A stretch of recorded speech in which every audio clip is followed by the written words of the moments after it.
Mesdames, Messieurs, très heureux de savoir que vous aimez suivre Débat religieux.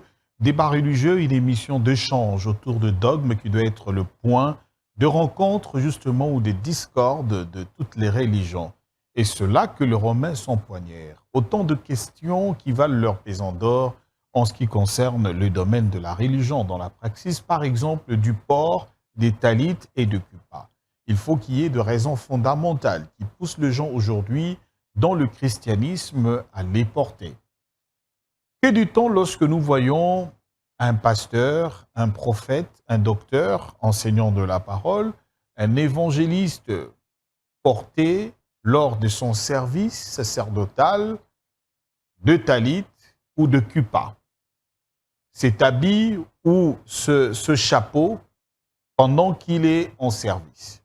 Nous avons suivi sur ce plateau également deux invités de marque que nous avons reçus.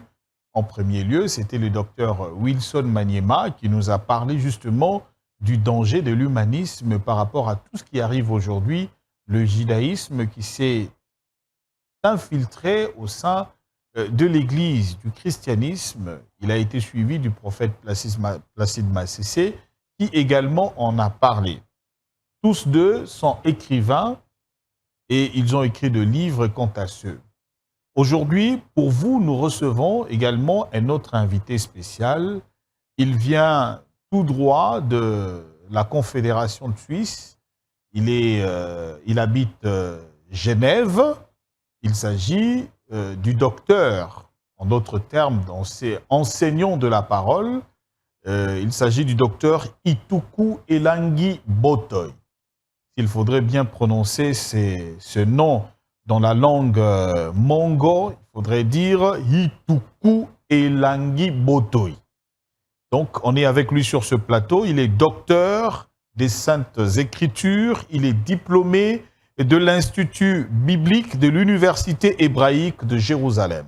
Je reprends.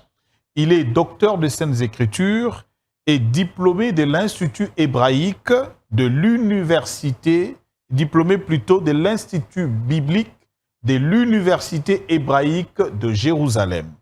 En dehors de ça, il est également président de l'Association internationale pour la lecture et l'étude de la Bible en langue originale.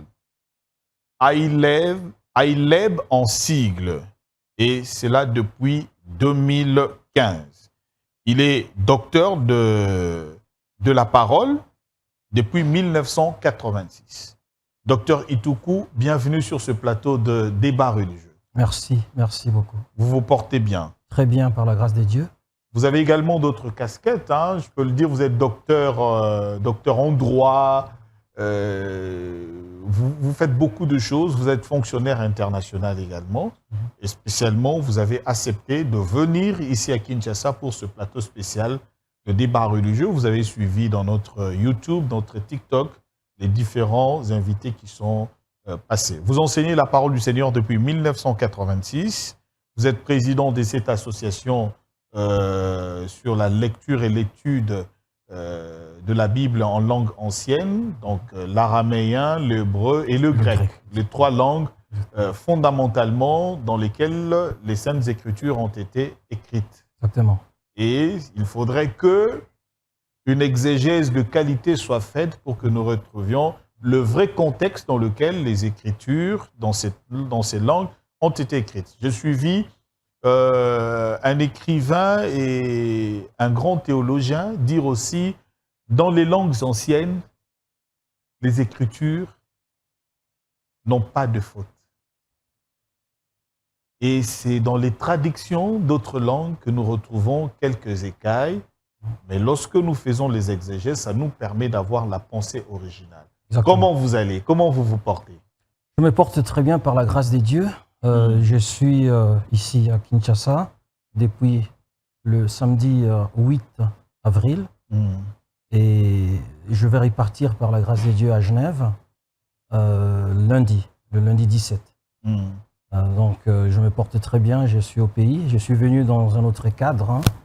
Donc, une circonstance un peu triste, parce que j'ai perdu, disons triste, parce que j'ai perdu mon neveu qui est mort à l'âge de 32 ans. Et donc je suis venu pour les funérailles, et donc, qui ont eu lieu lundi, lundi de Pâques, et puis lundi le 10, hein, donc, et puis moi je rentre lundi le 17. Alors je suis venu vous voir justement pour échanger avec vous par rapport à tous ces sujets d'actualité qui non seulement apportent des clarifications, mais aussi ternissent l'image du christianisme et du judaïsme aussi. Et donc, c'est une occasion inespérée qui nous est accordée aujourd'hui pour apporter une clarification justement, pour permettre aux uns et aux autres de comprendre les Saintes Écritures. Merci, docteur. Alors, en procédure, je voudrais vous inviter à suivre quelques éléments que nous avons sélectionnés, comme nous l'avons fait avec les autres qui sont passés avant vous.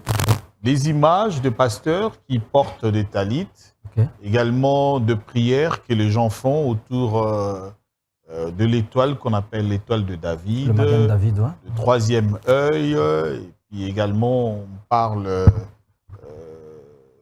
de la Kabbale juive, mais on va quand même éclairer certaines choses aujourd'hui, comme vous l'avez dit, dont les thèmes principaux, les raisons du port de talit et kippa aujourd'hui dans l'Église. Voilà.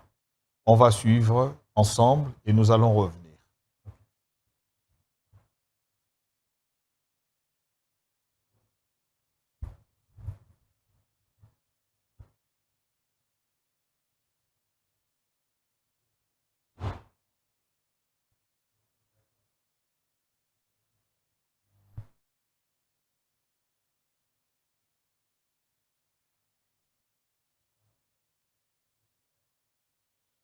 J'espère que vous êtes en train de suivre. Bien sûr.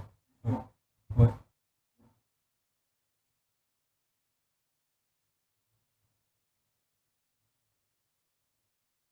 On va prendre notre photo.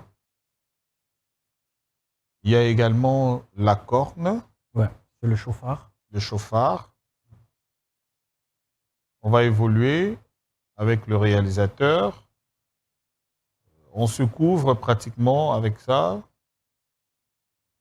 On va évoluer encore. Là, ce sont des pasteurs connus. Oui, Wallo. Hein. Wallo Mtsenga. Ouais. Porte. Il y a la bougie derrière. Voilà, et on transmet quelque chose, mais tous ont porté de talit, différentes formes. Là, on voit également l'apôtre Mutombo avec le talit et puis le chauffard aussi.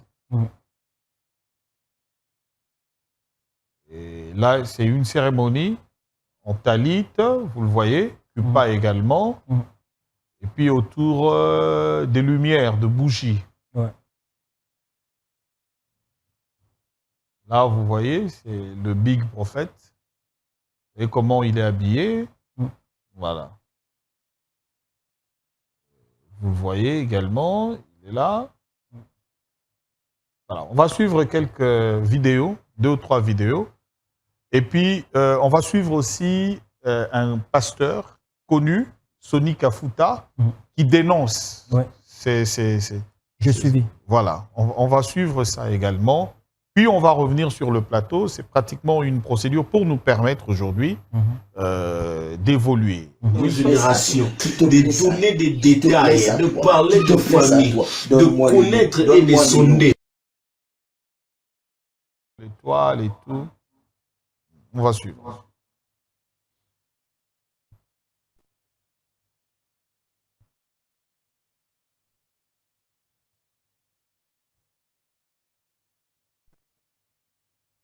Est-ce qu'on peut revenir sur ça? Et puis on va suivre le... De prophétiser dans génération, de donner des détails, de parler de famille, de connaître et de sonder. Ouais. Est-ce que le général Sonny est prêt? Alors, docteur Ituku, on revient maintenant avec vous. Okay. Le talit, le kippa. Vous avez dit que vous allez vraiment apporter une contribution aujourd'hui. Oui. Qu'en est-il? Merci de m'accorder cette opportunité pour apporter une certaine clarification sur le port du talit et de la kippa. Hein, on dit bien la kippa. Hein.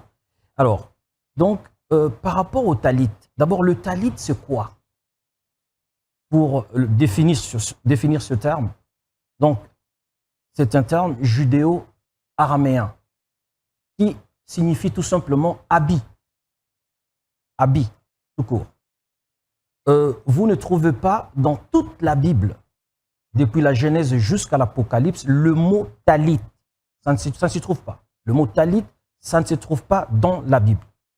Par contre, le talit en tant que habit qui couvre le corps du juif est justement bordé de 4 franges. Donc, il y a les 4 franges. C'est ça. Donc, on appelle ça le tzitzit.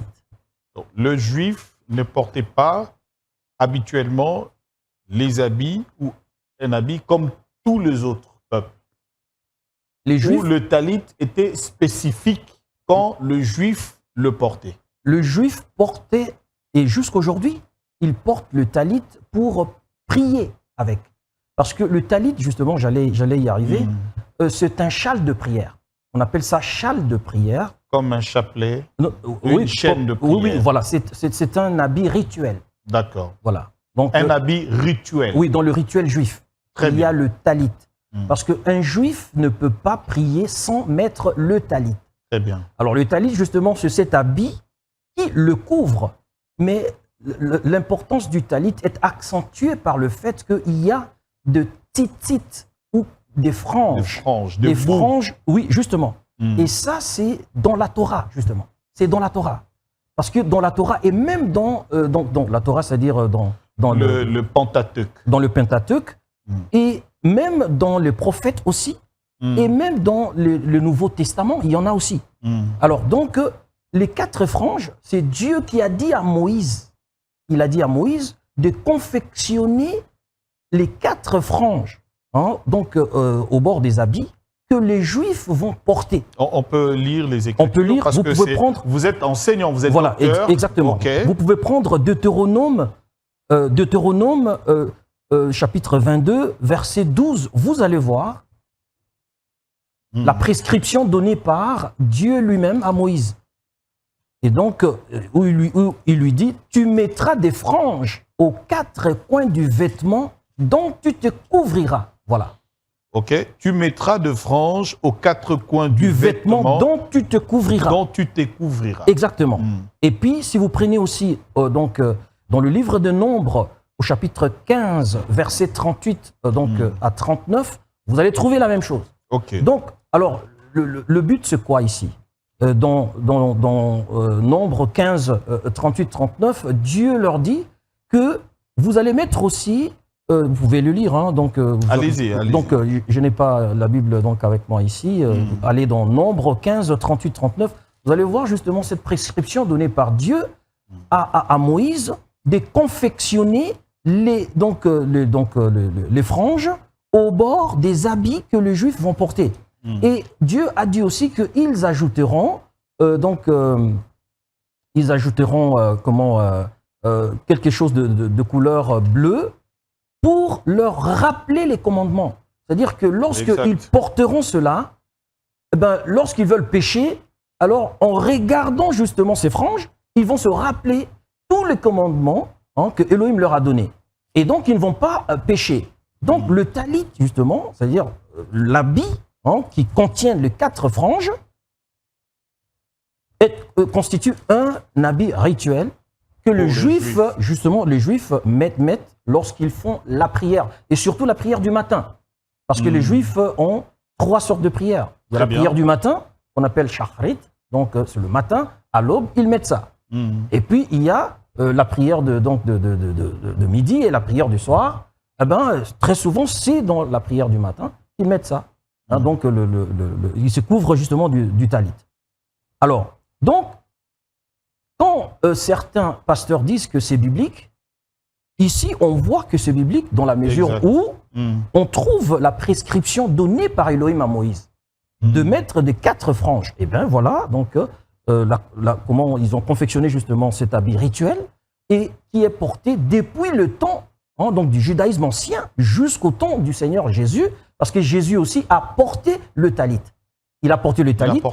Il a porté le talit parce que vous allez voir, lorsque vous lisez cette femme qui perdait du sang, la femme qui avait perdu du sang pendant 12 ans, cette femme avait dit, c'était parlé en elle-même, elle a dit, si je pouvais seulement toucher le bord de son vêtement, ou le pan de sa robe. Dans d'autres versions, c'est écrit le pan de sa robe. Le pan, exactement. Le pan, c'est justement ça. C'est-à-dire qu'il avait touché le bord. La frange. Le frange, justement. Quand il avait touché cela, il était guéri tout de suite. Et donc, Jésus, en tant que juif, en tant que homme, parce que les femmes, selon la tradition juive, ce sont seulement les hommes qui portent le talit, et pas les femmes. Bon, aujourd'hui, il y a des libéraux, il y a des rabbins même qui sont des femmes, mais à l'époque, non. Qu'on reste vraiment, parce que vous êtes enseignant, qu'on reste vraiment dans les Écritures, là. Voilà. Là, vous évoluez très bien. Voilà. On est dans le judaïsme pur. Pur, justement. Très bien. Voilà. Et puis Jésus, justement, il portait ça. Et puis, vous allez aussi trouver dans les Saintes Écritures, on dit que quand il voyait les malades, tous les malades venaient, les apôtres laissaient les malades venir vers lui pour toucher justement le pan de sa robe. Et tous ceux qui touchaient cela étaient guéris. Ça, c'est la Bible qui le dit. Et donc, ils touchaient le pan du vêtement du Seigneur et ils étaient guéris. Donc, parce que Jésus portait le talit. Il portait le talit. Donc, c'est biblique. Il ne portait pas la robe comme on nous présente. Bon, écoutez, il y a 2 sortes de... Bon, il y a la robe, on présente la robe, bien sûr, la robe. La robe, c'était un habit, un vêtement unique qu'on portait, une tunique, voilà, une tunique qu'on portait. Mais le talit, c'est quelque chose qu'on ajoute lorsqu'on fait la prière. Donc, c'est comme une couverture. Une couverture, exactement. Donc une petite couverture. Une petite couverture. Donc, on porte comment? On se couvre la tête? On se couvre d'abord la tête, on fait une prière, on récite une prière. La prière est écrite, on peut voir sur le talit, il y a une prière en hébreu qui est écrite.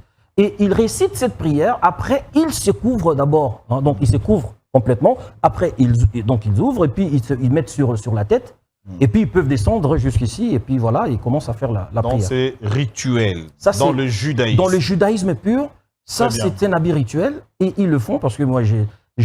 Qu'on nous passe quand même aussi, quand le docteur parle, qu'on nous passe des images pour illustrer, c'est important. Voilà, alors donc il y a 2 sortes de talit. Il y a le talit gadol, c'est-à-dire le grand talit, donc on couvre tous les corps. Et il y a le talit katan, c'est-à-dire le petit talit, qu'on porte en dessous de la chemise, en fait. C'est-à-dire on met ça, on met ça comme une sorte de camisole à l'intérieur.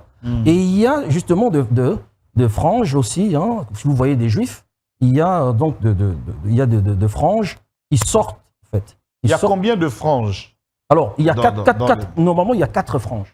Mais aujourd'hui, on retrouve quand même, il y a aussi des talits qui ont 8 franges, ainsi de suite. Oui, pourquoi? mais parce que Dieu dit justement, il y a 4 franges, donc aux 4 coins. Là, on reste dans le judaïsme pur. Dans le judaïsme pur. Dans le judaïsme, il y a 4 franges. Il y a le frange, le frange sont aux 4 coins. Et puis, les franges, lorsque vous prenez tout ce frange-là, ça donne en tout 26 nœuds. Donc, le 26 nœuds, parce qu'il y a donc une frange, si j'avais...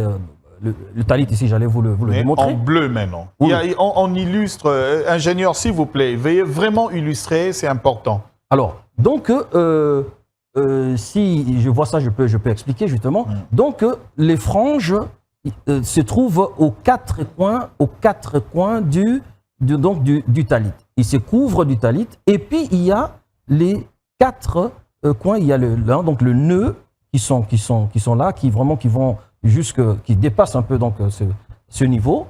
Et l'essentiel justement, c'est de se couvrir de ces 4 franges pour être sous la protection. À cette image, le talit, la petite, vraiment qu'on voit le talit comme c'est Prenez l'image du pasteur Wallo, parce que c'est lui qui a porté ça pour se couvrir. Voilà, ok, on va voir justement. Voilà. On a des franges là. Alors, bon, le frange, vous savez, il y a le long fil. Hein. Il y a le long fil, le long. Hein, ce qui est long et ce sont des petits là. Ce que vous voyez là, petit là, ça c'est juste donc, pour décorer en fait. Pour mettre cela, parce que, pourquoi ils mettent cela ainsi? C'est justement pour montrer les ailes. Parce que le talit, ce sont des ailes. Hein, c'est deux ailes, en fait. C'est-à-dire, ça représente deux ailes, les ailes donc pour justement les ailes de Dieu, pour protéger.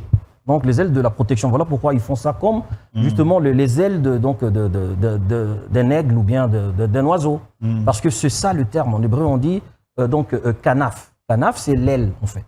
Okay. Et donc, le talit contient justement les franges, donc le long fil, et puis le petit que vous voyez, ce sont comme le plume, justement, qu'ils mettent parce que le talit représente justement les ailes.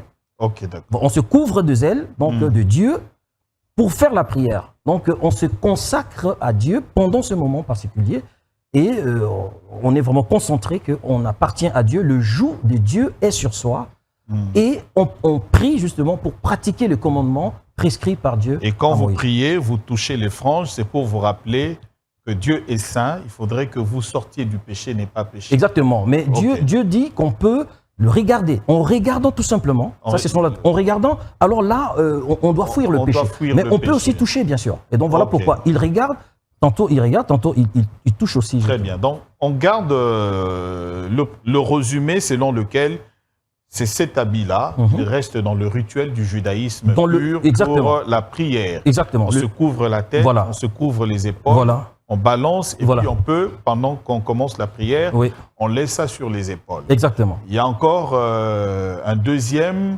c'est un peu plus petit, on peut centrer un peu comme le cinglé. Le cinglé à l'intérieur, c'est ça le talit katan, exactement. Ok. Donc je crois que pour le talit, on peut se limiter là pour prendre la deuxième définition. Voilà. Le deuxième élément, c'est les kippas. Oui, la kippa. Alors, la kippa, c'est quoi? Dieu dit à Moïse, de dire à Aaron, de confectionner les habits du grand sacrificateur. Le grand sacrificateur doit porter la tiare. Vous voyez? La tiare, c'est le chapeau que le grand sacrificateur portait. Et sur le front, c'était écrit « Kadosh la Adonai », donc sainteté ou consacré à l'Éternel. Alors maintenant, Dieu dit au peuple d'Israël que vous serez Mamlechet Kohanim, c'est-à-dire le royaume de prêtres. Et donc, comme c'est le royaume de prêtres, parce que c'est Dieu qui leur a dit ça, il a dit « Vous serez bénis plus que tout le peuple ». Là, c'est où? Ça se trouve dans Deutéronome. Dans le Deutéronome. Oui, Baruch Tiyem Ikolamim. Donc tu seras béni plus que tout le peuple. Tu seras le peuple de prêtres. Le peuple de prêtres. Et du moment que le souverain sacrificateur portait justement la tiare pour protéger l'onction qui était justement mise sur sa tête, personne ne pouvait toucher ses cheveux. Voilà pourquoi il avait justement cette tiare. Et du moment que le peuple juif appartient justement à ce royaume Mamlechet Kohanim, donc le royaume de prêtres, ils ont confectionné aussi de petites kippotes, donc kippotes c'est au pluriel. Est-ce que c'est recommandé par Dieu? Le fait que le juif, c'est 10 ans, appartenant au royaume de prêtres ou de sacrificateurs, ils se sont confectionnés de petits. Les tiares que vous appelez des kippas. Est-ce que c'est recommandé? Dieu les avait également recommandé de le faire. Non. En tout cas, par rapport à la kippa, je n'ai pas vu un endroit où c'est écrit.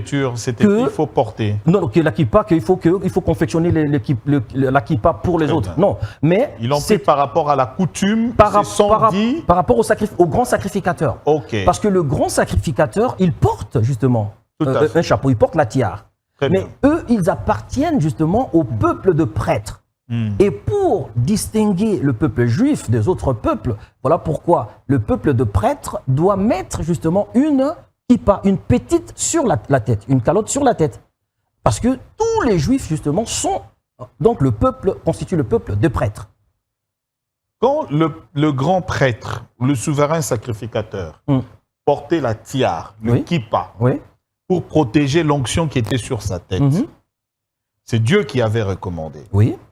Maintenant, quand les autres portent, Oui. parce qu'ils n'ont pas l'onction se trouve chez le grand sacrificateur. Oui.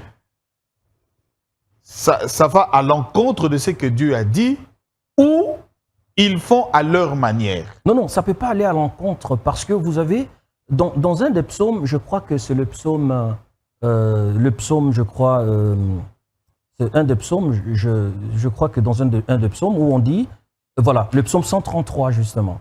Dans le psaume 133, il est écrit,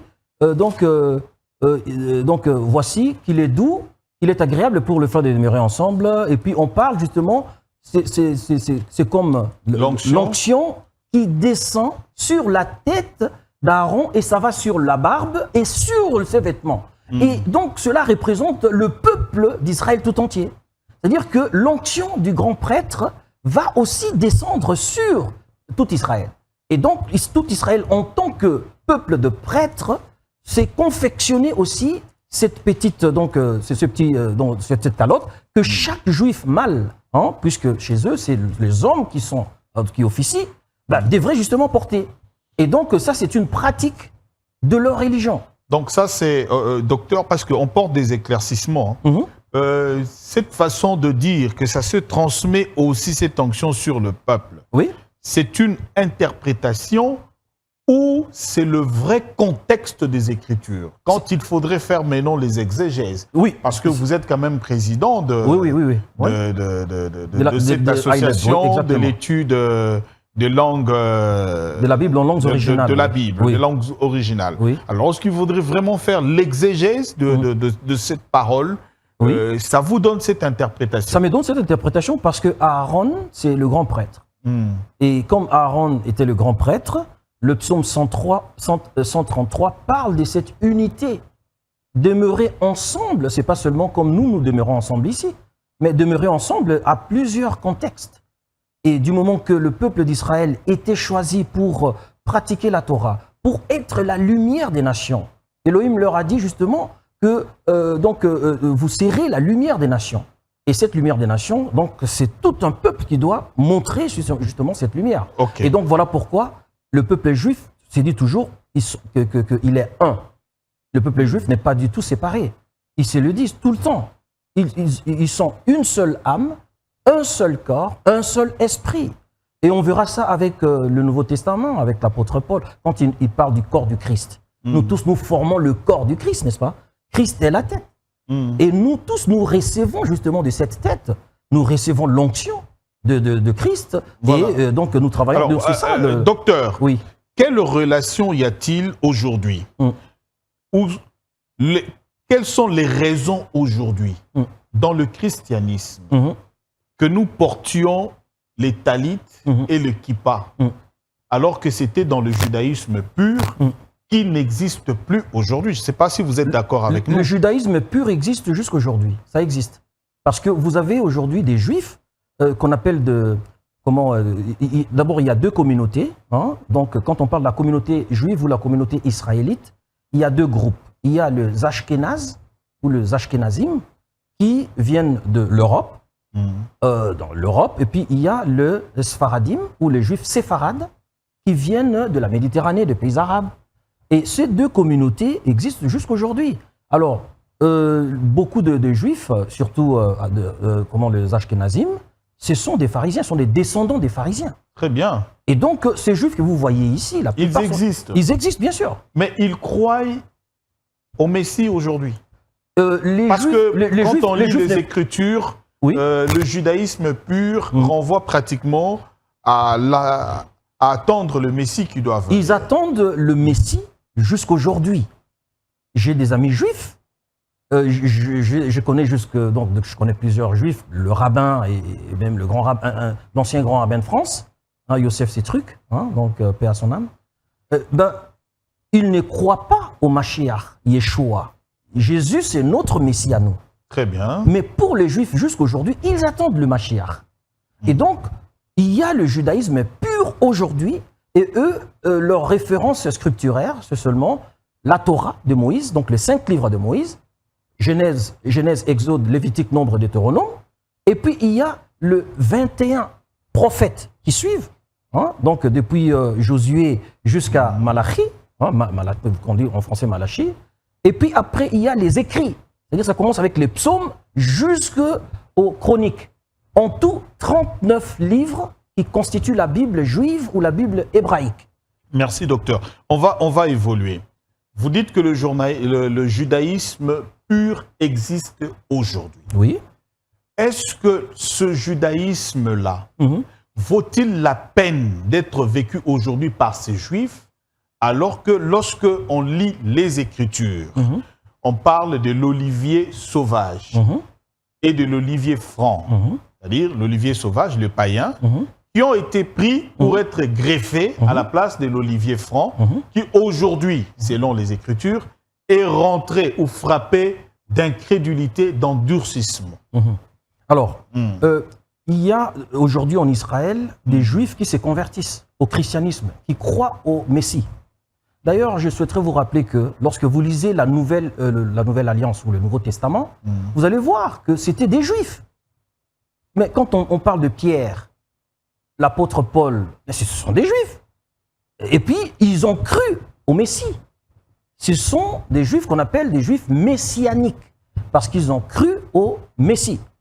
Et jusqu'aujourd'hui, il y a des conversions en Israël, et partout d'ailleurs où se trouvent les Juifs, au christianisme. Et donc, mais il y a une catégorie des Juifs qui sont restés vraiment dans leur tradition juive et qui ne considèrent que ce que nous appelons l'Ancien Testament, c'est-à-dire les 39 livres que je viens de vous citer. Alors, par rapport à ce juif-là aujourd'hui, peut-on dire qu'ils sont dans la vérité, alors qu'en ce temps ici, considéré comme le temps de la grâce, le temps de l'Église, le regard doit être tourné vers le Christ? Oui, mais on leur prêche, bien sûr. Mais est-ce que pour eux, vaut la peine, je veux expliciter ma question, est-ce que ça vaut la peine aujourd'hui d'être dans ce mouvement de judaïsme? En tout cas, pour nous, en tant que chrétiens. Parce que c'est sans issue. Oui, pour eux, justement, c'est sans issue, parce que nous croyons au Mashiach. Nous croyons au Messie. Moi, je crois, je suis chrétien. Et donc, pour moi, j'ai des amis juifs, j'échange avec eux, mais je ne peux pas aujourd'hui me convertir au judaïsme. Je ne peux pas me convertir au judaïsme. Très bien. Parce que si je me convertis au judaïsme, alors je quitte la Nouvelle Alliance. Oui. Donc, mais ce que moi je souhaiterais dire, c'est quoi? C'est que tous les chrétiens du monde, peut-être sans le savoir, nous tous, nous sommes de judéo-chrétiens. Nous sommes tous des judéo-chrétiens. Comment Pourquoi? ça? Donnez-moi la Bible. Voilà. Qu'est-ce que vous avez? Vous avez dans la Bible. Vous avez quoi ici? Vous avez l'Ancien et le Nouveau Testament ensemble. Quand vous, chrétiens, vous parlez de Dieu, vous lisez dans Genèse, vous parlez d'Abraham, vous parlez d'Isaac, vous parlez de Jacob, donc vous lisez cette référence-là. Vous appliquez, donc vous vous référez à des textes du judaïsme pur. Mais vous, en tant que chrétien, vous ne pouvez pas pratiquer votre religion à la manière des Juifs. Vous allez pratiquer cela à la manière de chrétiens, parce que c'est Jésus-Christ justement qui accomplit la loi. Et donc, nous tous, nous sommes des judéo-chrétiens. Les chrétiens disent que, oui, nous sommes des chrétiens tout simplement. Regardez, ça c'est le Nouveau Testament. Eh bien, si vous êtes seulement chrétien, pur, 100%, vous dites que je suis chrétien, alors enlevez l'Ancien Testament de votre Bible et n'utilisez que le Nouveau Testament. Il n'y a personne qui n'utilise que le Nouveau Testament. Donc, sans le savoir, nous tous, nous sommes des judéo-chrétiens. Et voilà ce que vous avez dit. Nous sommes greffés, justement, à l'olivier franc. Nous, chrétiens, nous sommes greffés à l'olivier franc. Quel est l'olivier franc? C'est les 39 livres de la Bible hébraïque. Et nous sommes greffés. Voilà, cette greffe, cette greffe, c'est ça. C'est-à-dire qu'on prend l'Ancien et le Nouveau Testament, on le met ensemble. Ces choses ont été écrites pour vous servir d'exemple. Exactement. Mais non, on rentre dans le scripturaire, parce que vous l'avez vraiment évoqué, judéo-chrétien, docteur Itoukou. Vous l'avez déjà dit, mais je vous pose la question pour que ça soit encore beaucoup plus explicite. Okay. Quelles sont les raisons aujourd'hui pour les pasteurs, quand on le regarde, quelles sont les raisons aujourd'hui pour ces hommes de Dieu, quand ils portent des talits et des kippas aujourd'hui, dans le cérémonial à l'église, parce que vous l'avez signifié, dans le judaïsme pur qui n'existe plus aujourd'hui dans le sens de la praxis du christianisme, on ne peut plus, et vous l'avez évoqué, pratiquer comme eux. Quelles sont les raisons aujourd'hui maintenant de ce rituel-là, de porter, alors qu'il y a une manière de prier pour le chrétien comme la Bible présente Voilà, aujourd'hui? ça c'est une très bonne question. Je souhaiterais vous dire ceci. Vous savez, pour répondre à votre question, je vais recourir à ce que l'apôtre Paul a dit par rapport à la distinction des jours. Parce que vous savez que les Juifs observent le Shabbat. Et quand les chrétiens sont arrivés, ils ont dit non, on n'a pas à observer le Shabbat parce que le Seigneur Jésus-Christ a accompli le Shabbat. Donc pour nous, chrétiens, nous ne pouvons pas observer le Shabbat. Et il y avait des disputes justement entre les chrétiens, entre les Juifs, quels sont les jours qu'on doit considérer saints et ceux qu'on ne doit pas considérer saints ou profanes. Et l'apôtre Paul a dit quoi? Il a dit, tel fait la distinction entre les jours. Tel autre les considère tous égaux. Eh bien, que chacun ait en son esprit une intime conviction. C'est tout simplement ça. Ce sont de questions, des convictions personnelles. L'apôtre Paul n'a pas tranché. L'apôtre Paul n'a pas dit, voilà, parce qu'on est ici, on est sous la nouvelle alliance, ça ne sert à rien de faire ceci, ça ne sert à rien de faire. Non, il a dit, c'est une question des convictions. Et également par rapport à la nourriture. Il avait dit ça aussi. Celui qui ne mange que de viande. Je parle vraiment à un enseignant. Ah oui? Je voudrais revenir sur la question parce que je suis très attentif, les gens qui nous suivent. Il faudrait des émissions qui éclaircissent les gens. Voilà. Je pose une question dans le contexte de la prière parce que le talit, c'est cérémonial, c'est le rituel des Juifs. Oui. Quand ils veulent prier, pour ainsi moi, de suite, voilà. le péché. Oui. Mais pour le chrétien, aujourd'hui converti en Christ, pour la prière, le cérémonial de la prière, doit-il utiliser le talit? Non, pas du tout. Pas Comme du tout. on le voit aujourd'hui dans les églises. Est-ce qu'on peut nous montrer les images? Pas du tout. Ce n'est pas une obligation. Ce n'est pas du tout une obligation parce que avec le Seigneur Yeshua, avec le Seigneur Jésus, donc aujourd'hui, c'est dans le monde spirituel, disons, dans le contexte, dans la dimension spirituelle des choses, en fait, que les choses donc doivent être faites. Très bien. Il a dit à la femme samaritaine, il a dit, l'heure vient, elle est déjà venue, où ce ne sera plus ni sur cette montagne, ni à Jérusalem que vous prierez le Père, mais l'heure est venue où on priera le Père en esprit et en vérité. Donc, le Seigneur nous a transportés maintenant dans la dimension spirituelle de la prière. Et voilà pourquoi, moi, par exemple, qui connais les judaïsmes depuis longtemps, j'ai des amis rabbins et tout cela, je ne porte pas les talits lorsque je prêche à l'église.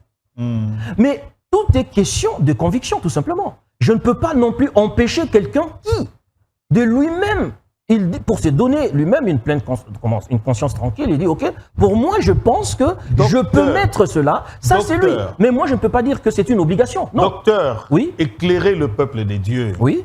Est-ce une question de conviction ou une ligne, une doctrine de la prière selon le Christ a déjà été donnée? Parce que, vous l'avez dit, transporter en esprit. Oui. Lorsqu'on porte des talits, ça veut dire c'est cérémonial. Oui.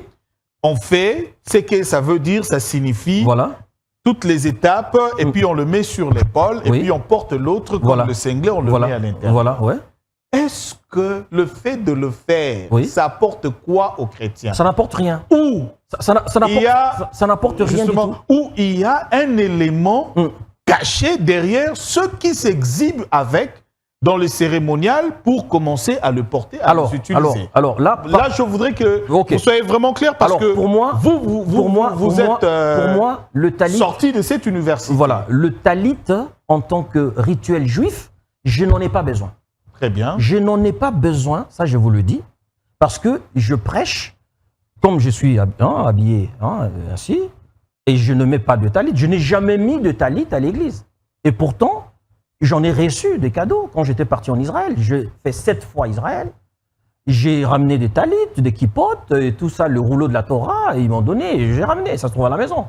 Mais quand je vais prêcher à l'église, je ne porte pas de talit. Parce que pour moi, ça suffit. Je suis en communion avec le Seigneur Jésus-Christ et en esprit, et c'est tout. Et le Seigneur opère de grandes choses. Donc, pour moi, je suis couvert par le sang de l'agneau. Très bien. Alors, donc, c'est le sang de l'agneau qui me couvre. Alors, donc, pour moi, s'il y a quelqu'un, là où je veux justement donc en venir, c'est quoi? C'est que si quelqu'un, qu'on n'en fasse pas une doctrine, si on en fait une doctrine, alors là, c'est contraire justement à la nouvelle alliance. Docteur, regardez un peu des cérémonies qui se font avec le port de talit. Je voudrais que vous alors là, par exemple, là, ce que je vois ici, pour moi, sincèrement parlant, on n'en a pas besoin. On n'en a pas besoin. Moi, je ne peux pas faire ce genre de choses parce que, pour moi, ça suffit de me couvrir par le sang de Jésus-Christ. Mais non, lorsque on le fait de cette manière-là, ça devient quoi? Alors, c'est du judaïsme pur encore ou c'est autre chose? La Kabbale dont on parle, la Kabbale juive, la magie. Je ne pense pas du tout que ces gens qui font ça connaissent le judaïsme ou ils connaissent la langue hébraïque. Très bien. Ou ils connaissent vraiment la portée de tout ce qu'ils sont en train de porter, donc de mettre sur eux. Moi, je pense que il faudrait qu'ils viennent clarifier la raison pour laquelle ils mettent justement le talit. Parce que vous êtes docteur de la parole, vous ne trouvez ça nulle part où on est obligé en tant que chrétien, vous l'avez dit en tant que pasteur de le faire. Pour moi, en tout cas, comme je l'ai dit, je ne peux pas porter de talit. J'en ai à la maison, j'en ai une dizaine. J'ai reçu des cadeaux, mais je prie ça. Mais quand je vais prêcher à l'église, je n'ai pas besoin de mettre ça. Pourquoi? Parce que je prie que le sang de Jésus-Christ me couvre. Très bien. Alors, le talit, chez les Juifs, les couvre pour les protéger. Eux qui ne sont pas sauvés. Eux qui ne sont pas chrétiens. Eux qui n'ont pas cru en Christ. Voilà. Ils n'ont pas besoin de dire, OK, le sang, parce qu'ils n'invoquent pas le sang de Jésus-Christ lorsqu'ils font leur prière. Ils prennent juste le talit et puis ils récitent une prière en hébreu. Baruch atah Adonai Eloheinu melech haolam, asher kideshanu b'mitzvotav vetzivanu leitatef betzitzit. Béni sois-tu, l'Éternel, donc notre Dieu, roi de l'univers, qui nous a ordonné de garder ses commandements et nous a prescrit de nous envelopper de tzitzit, des franges. Et voilà, ils mettent ça. Et c'est écrit sur le talit. C'est ce qui est écrit sur le talit, justement. Qui nous a ordonné de porter le tzitzit? Le tzitzit, oui. Deutéronome 22, 12. Justement, vous l'avez déjà donné. Voilà, c'est ça. Mais pourquoi eux, ils portent ça? Ils font cette prière, ils portent ça, pourquoi? Mais pour se mettre sous la protection des dieux. Alors qu'ils le sont déjà. Ils le sont déjà, mais parce que c'est Dieu qui leur a ordonné, vous savez, de mettre cela. C'est Dieu qui leur a dit de mettre cela. Les Juifs. Les Juifs, bien sûr. Mais pas nous. Nous, non. Nous sommes des chrétiens, mais nous n'avons pas besoin. Nous n'avons pas. Docteur à solo, Nous n'avons pas besoin. Parce que pour nous, le sang de Jésus-Christ suffit. Je rappelle que vous venez de Genève. Oui. Je rappelle que vous êtes président de l'Association internationale pour la lecture et l'étude de la Bible en langue originale. Oui. Vous démontrez ici, en tant que président de ILEB, que ce port-là, ça ne vaut rien, ça n'apporte rien. Ça n'apporte rien. Ceux qui le portent maintenant, docteur, en raison de cérémonial, pour faire tomber les gens, pour faire de miracles, ainsi de suite. Parce que, entre guillemets, ils se réfèrent, comme vous l'avez dit, du fait que Jésus portait sa robe, il y avait des franges. Cette dame a touché le pan de sa robe, elle était guérie. Est-ce que ça vaut quelque chose aujourd'hui? Ce que je souhaiterais dire, c'est ceci. Vous savez, Dieu connaît l'intention de nos cœurs. Dieu voit à l'intérieur de nous. Ce n'est pas l'habit là. L'habit, ça n'a rien à voir. Il y a quelque chose qui se cache derrière. Si quelque chose se cache derrière, on veut envelopper, on veut couvrir cette chose qui se cache derrière en utilisant le talit. Le réalisateur, aidez-nous. Le pasteur a besoin de voir quand il parle. Eux, ils savent. Demandez à ceux qui portent le talit de vous dire, ceux qui font la cérémonie, toutes ces cérémonies-là, en s'habillant comme les Juifs, demandez-leur de vous expliquer pourquoi ils mettent cela. Et pourquoi, dans quel contexte ils le font. Et ça, qu'est-ce qu'ils souhaitent justement donc donner comme message. Et on souffle même le chauffard. Le chauffard, oui. Le chauffard. Le chauffard. Alors, vous savez, comme je voulais dire, je disais que tout dépend de l'intention de quelqu'un. Quelqu'un qui peut dire, OK, je mets ça, s'il n'y a rien derrière, s'il n'y a rien derrière, il dit tout simplement par solidarité pour les Juifs, il peut mettre ça comme dans le pays musulman, quand vous voyagez dans le pays musulman, vous voyez des Sénégalais, des Nigériens, des Maliens, des Guinéens s'habiller comme les Arabes, avec le kéfier et leur tunique, pour montrer justement qu'ils sont des musulmans. Et donc, parce qu'ils ont cru, justement en leur message. Mahomet, voilà. Mahomet. Et donc, ils mettent cela par solidarité et puis pour partager la même foi avec les Arabes. Et voilà pourquoi ils s'habillent comme eux. Vous prendre au mot, parce qu'ils partagent la même foi. Donc, ceux qui portent aujourd'hui des kippas, ils partagent la même foi avec le juif. C'est là qu'ils disent, alors qu'aujourd'hui, la croyance, pour être sauvé, cette pratique-là ne vaut pas la peine aujourd'hui dans l'Église. Ça ne vaut pas la peine parce que ça ne nous sauve pas. Très bien. Ça ne nous sauve pas.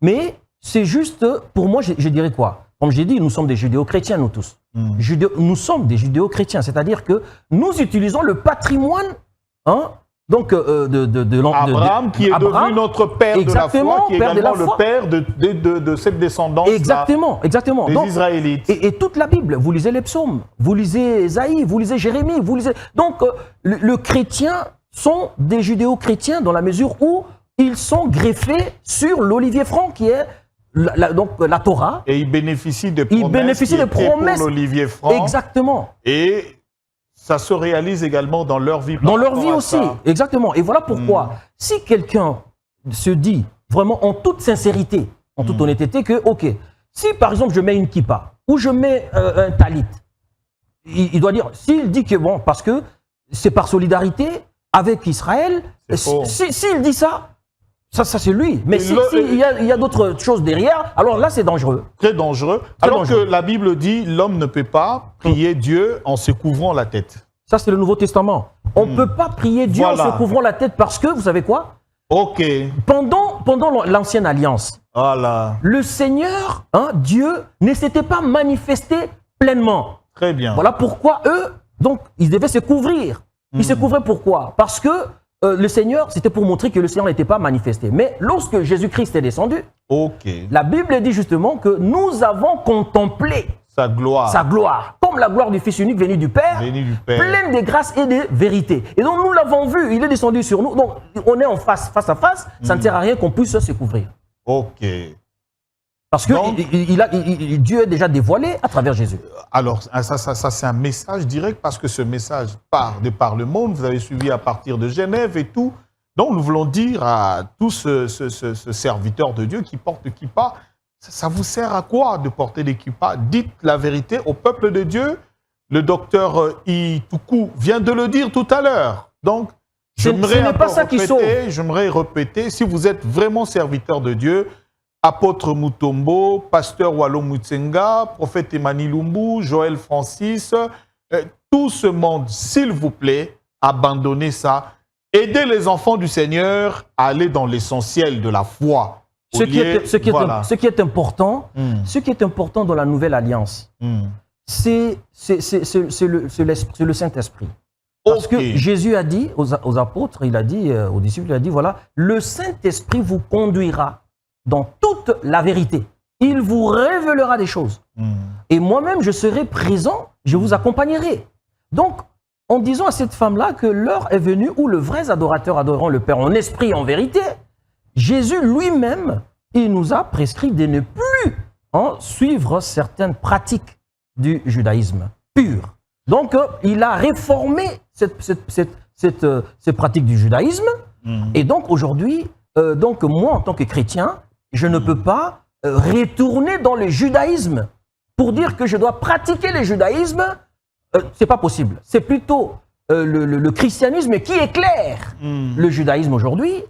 Mais c'est pas le judaïsme qui éclaire le christianisme. Très bien, docteur. Un élément très important. Il faudrait que vous le rappeliez aux enfants du Seigneur. Donc, c'est le christianisme qui éclaire le judaïsme. Oui, aujourd'hui. À partir d'aujourd'hui, c'est le christianisme. Qui nous permet de comprendre ces pratiques qui ne sont pas aussi fondées que ça. Mais depuis que le Seigneur Jésus-Christ est venu sur terre, il parcourait le monde, disons la Palestine à l'époque, il prêchait, il avait bouleversé même, le le pratique de l'époque. Parce qu'il avait choisi, parmi ses apôtres, mais ce n'était pas des lévites, ce n'était pas des prêtres. Il avait choisi des pécheurs. Des pécheurs d'abord, ses premiers disciples. Il a choisi de ceux-ci, les 12 apôtres. Et lui-même n'était pas même de la race, il n'était pas de la race des lévites, des prêtres. Lui, il était de la race de roi, de la tribu de roi, Judas. De Judas. Et puis, il a justement, donc c'est là qu'il a complètement bouleversé les choses. Tout à fait. Alors donc, Jésus, ce qu'il faisait, c'était pas dans le temple, c'était à l'extérieur du temple. Et à l'extérieur du temple, il montrait la puissance de Dieu par la parole, par ce qu'il faisait. Et il a laissé justement aux apôtres la puissance de continuer jusqu'à la fin des temps. Alors donc, et il y avait des discussions aussi. Donc le premier concile de Jérusalem. Est-ce que le chrétien devait manger la vie de viande sacrifiée aux idoles? Est-ce qu'il devait aussi se faire circoncire ou bien tout ça, Mais là, ils ont dit non. Il ne faut pas leur imposer des jours. Il faut leur laisser, parce que les Juifs, ils ont des pratiques qui sont vraiment incroyables et que nous ne pouvons pas le faire. Qui appartiennent à leur coutume. Leur coutume, leur pratique, c'est eux. Mais nous, en tant que chrétiens, le concile, le tout premier concile, le concile de Jérusalem, a dit seulement qu'ils ne mangent pas des viandes sacrifiées aux idoles, des animaux étouffés et du sang. Voilà les trois, c'est tout. Merci. Docteur, vous avez ouvert plusieurs fenêtres. Quand vous parlez de la viande sacrifiée aux idoles, il faudrait que le chrétien comprenne c'est quoi la viande sacrifiée aux idoles et cette pratique dans le judaïsme, comment ça se faisait. Parce qu'il y avait des fêtes aussi où on pouvait, les Yom Kippour, il y a beaucoup de pratiques. Dans les 7 fêtes de l'Éternel, aujourd'hui on a compris qu'il y a encore une autre fête qu'on vient ajouter. Les chrétiens même commencent à le célébrer. Les chrétiens même commencent à porter de blanc, on appelle Hanouka. La Hanouka, oui. Ça sert à quoi pour les chrétiens? Bon, la Hanouka, c'est la fête de la lumière. La fête de la lumière, et c'est toujours fêté en même temps que Noël. Parce que c'est souvent en décembre. Décembre, très souvent c'est au mois de décembre. Alors, la Hanouka, c'était lorsque le temple était, les Grecs donc avaient donc profané le temple, et donc les Juifs qui voulaient retourner au judaïsme, ils avaient trouvé un chandelier, et puis la lumière, la bougie allumée, avait miraculeusement fait 8 jours. Et voilà pourquoi eux, ils ont aussi créé justement ce chandelier, qu'on appelle la Hanoukia, à 9 branches. Et donc, cette fête de la Hanouka n'est pas du tout une fête thoraïque, c'est plutôt rabbinique. Donc, lorsqu'elle n'est pas thoraïque, alors qu'aujourd'hui, dans la Torah, on voit le judaïsme pur qui, aujourd'hui, est éclairé par le christianisme du fait que ces pratiques-là, on ne peut plus le mettre aujourd'hui dans l'Église. On n'a pas besoin. Mais on va maintenant beaucoup plus loin, on ramène une fête rabbinique dans l'Église encore. Alors là, ça ne va pas. Parce que, vous savez, Jésus a dit, faites attention au levain des pharisiens. Le levain de pharisiens. Eh bien, dans la pratique juive, il y a des fêtes rabbiniques, il y a des fêtes thoraïques. Et eux, ils ont ajouté justement cette fête de la Hanouka, la fête de la lumière. Mais nous ne pouvons pas, nous, en tant que chrétiens, célébrer cette fête. Pourquoi? Parce que Jésus-Christ lui-même est la lumière. Et la Bible dit que Jésus-Christ est la véritable lumière. Pourquoi? La Bible dit que Jésus-Christ est la véritable lumière. Qui, en venant dans le monde, éclaire tout homme. Donc, on n'a pas besoin encore d'être éclairé par une autre lumière. Et le jugement de Dieu serait que la lumière est venue dans le monde, les gens ont refusé la lumière, ont préféré le ténèbre. Exactement. Donc, il y a le Christ, qui est la lumière. Alors, aujourd'hui, on voit vraiment des célébrations, pratiquement partout.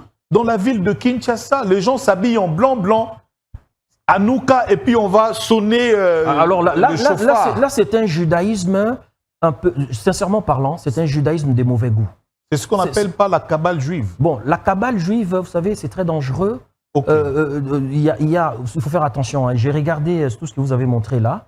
J'ai vu l'arbre séphirotique. Qu'on nous montre l'image du début, là, où les gens prient autour de prières de prophètes. Là, il faut faire attention. Parce que dans la Kabbale, voilà, ça c'est ce que vous voyez là-bas, c'est comme les atomiums de Belgique, de Bruxelles. Tout à fait. Vous voyez, Et ça, c'est donc l'arbre séphirotique. L'arbre séphirotique, c'est quoi? C'est selon justement le judaïsme.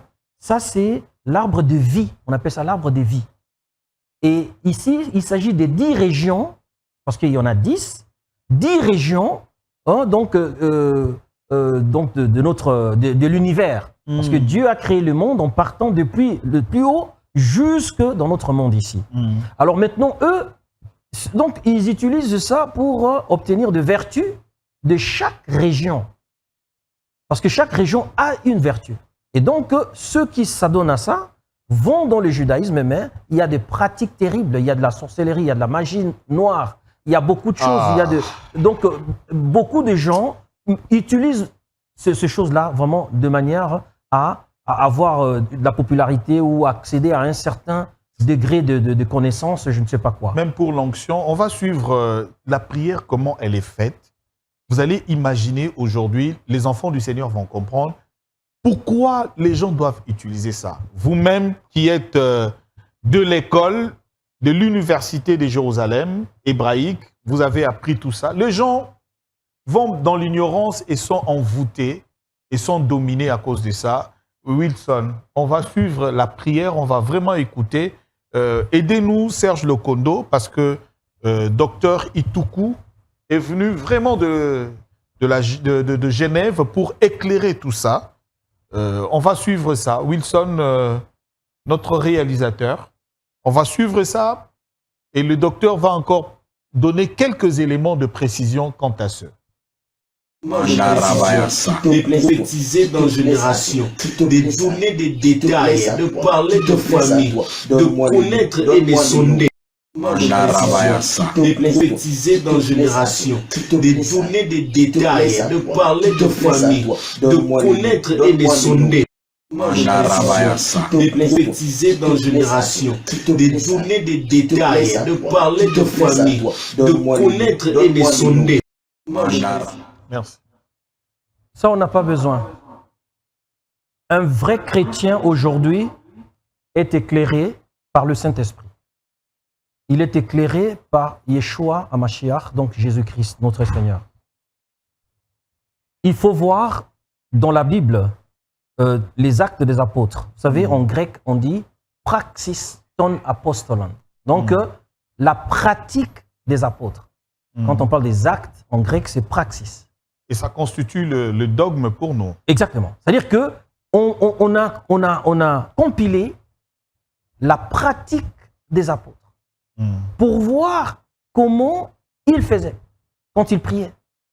Et cela va servir de poteau indicateur à nous qui viendront après eux.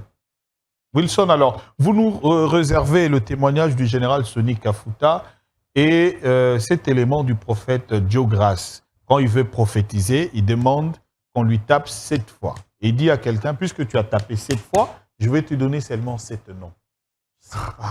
Comment ça se passe? Il y a beaucoup de dérapages. Aujourd'hui, dans l'église chrétienne, il y a Et puis c'est là qu'on va terminer avec l'explication du docteur. Wilson, on peut la voir. Par, il y a une personnalité belé, na bato belé, babima, na église anini, il y a réveil. Bakoma passif.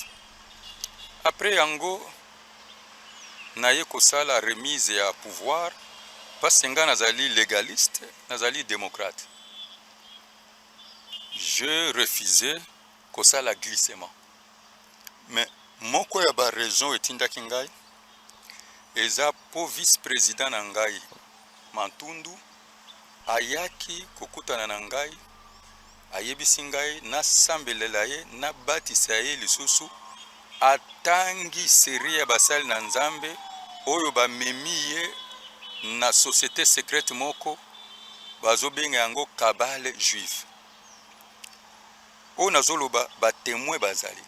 Alobi ete kuna tobimaka na molimo toke tokuta mutu moko tozomona ete azongenga. Bayebisaki biso ke ezali aspect caché ya Bible. Tango ekopesa makambo alobi tango na lobi ke nalingi na bima bayebisinga soko bimi okokufa. Na tuni yoza mo Kristo né de nouveau. Eloko nini etindaki yo oyeba kokota na makambo oyo banani pe bakoti sur atangi anazolo beza. Docteur, Oui, un petit commentaire. oui, ce que dit le pasteur Sonny Kafuta, c'est vraiment c'est déplorable. L'Église a dévié énormément. Parce que la voix du Seigneur, que le Saint-Esprit justement indique, on voit que c'est une déviation terrible. L'Église a été séduite aujourd'hui par toutes sortes de doctrines. Et ici, je souhaiterais ajouter que on retourne au temps de la naissance du christianisme. Parce qu'en ce temps-là, il y avait les mêmes pratiques que vous voyez aujourd'hui. Il y avait des religions, plusieurs mouvements. Les gnostiques, hein, donc ceux qui pratiquent ou qui parlaient de la gnose. Hein, on ne dit pas gnose, hein, parce que j'entends souvent les gens dire gnose. On dit gnose. Gnose. La connaissance voilà, cachée. Gnosis, hein, donc ça vient du grec. Avec la rose. La connaissance, voilà. Alors, il y avait des pratiques. Il y avait de la religion, il y avait des anges surtout, il y avait des cultes des anges, il y avait d'autres pratiques bizarres. Mais on va continuer demain. On se trouve dans la même époque aujourd'hui, parce que tout ce que je vois ici, c'est terrible. C'est terrible. On continue demain, on parle de cette partie sur la gnose, on parle sur le culte des anges, aujourd'hui qui a pris la place dans l'Église. On parle de la doctrine aujourd'hui de l'ordre de Melchisédek à l'Église, et on parle du prophétisme aujourd'hui. C'est terrible. Ce sont des déviations. Donc demain, on continue avec vous. Les gens vont nous suivre, ils peuvent nous suivre en direct sur notre YouTube, Tosungana TV. Ils peuvent également suivre sur notre TikTok, Roland Isso officiel. Et nous allons terminer cette étape d'émission avec le docteur Ituku demain. Et cette semaine, c'est pour lui, parce qu'il est venu de Genève, de la Suisse, justement pour éclairer l'opinion, éclairer les enfants du Seigneur. Docteur, on va se retrouver demain. Merci. Et on va avoir la continuité justement pour éclairer les gens sur le judaïsme, sur ces pratiques aujourd'hui qu'on amène à l'Église. Merci à vous d'avoir été intéressés. Merci à vous qui nous appelez de partout, de Canada, des États-Unis, de l'Europe, de partout. Merci de nous encourager à continuer encore à parler de ces choses. Lorsque le Fils de l'homme viendra, est-ce qu'il trouvera la foi? Est-ce qu'il trouvera la foi? Gardez votre foi, comme l'apôtre Paul l'a dit, il faut combattre le bon combat tout en gardant la foi. Merci et à la prochaine.